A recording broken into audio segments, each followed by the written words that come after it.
Assalamualaikum warahmatullahi wabarakatuh. Halo teman-teman, aku Firdaisya Putri. Di sini aku akan menjelaskan tentang pencegahan infeksi di rumah sakit. Rumah sakit merupakan tempat pelayanan kesehatan yang memiliki risiko tinggi terjadinya penularan penyakit.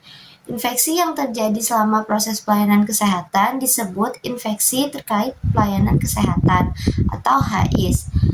Infeksi ini dapat menyerang pasien, tenaga kesehatan, maupun pengunjung rumah sakit, sehingga pencegahan infeksi menjadi hal yang sangat penting. HIS adalah infeksi yang muncul akibat paparan kuman dari lingkungan rumah sakit. Sumber infeksi dapat berasal dari tangan manusia, alat medis yang tidak steril, lingkungan rumah sakit, udara dan cairan tubuh. Jika pencegahannya tidak dilakukan dengan baik, kuman dapat dengan mudah berpindah dari satu orang ke orang lain.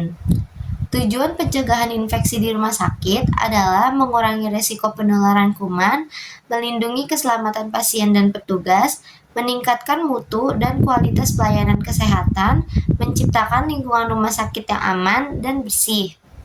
Lalu ada upaya pencegahan infeksi. Yang pertama itu kebersihan tangan. Kebersihan tangan merupakan langkah paling efektif dalam pencegahan infeksi.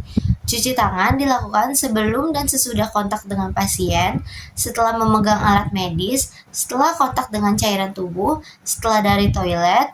Cuci tangan dapat menggunakan sabun dan air mengalir atau hand sanitizer berbasis alkohol sesuai standar rumah sakit. Lalu yang kedua, ada penggunaan alat pelindung diri atau APD. Alat pelindung diri digunakan untuk melindungi tubuh dari paparan kuman.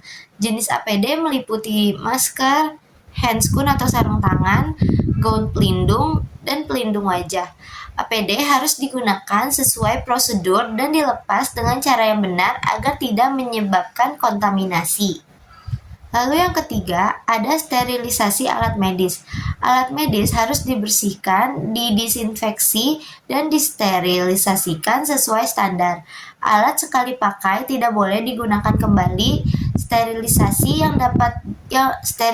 yang baik dapat mencegah penularan kuman melalui alat medis. Yang keempat, kebersihan lingkungan rumah sakit.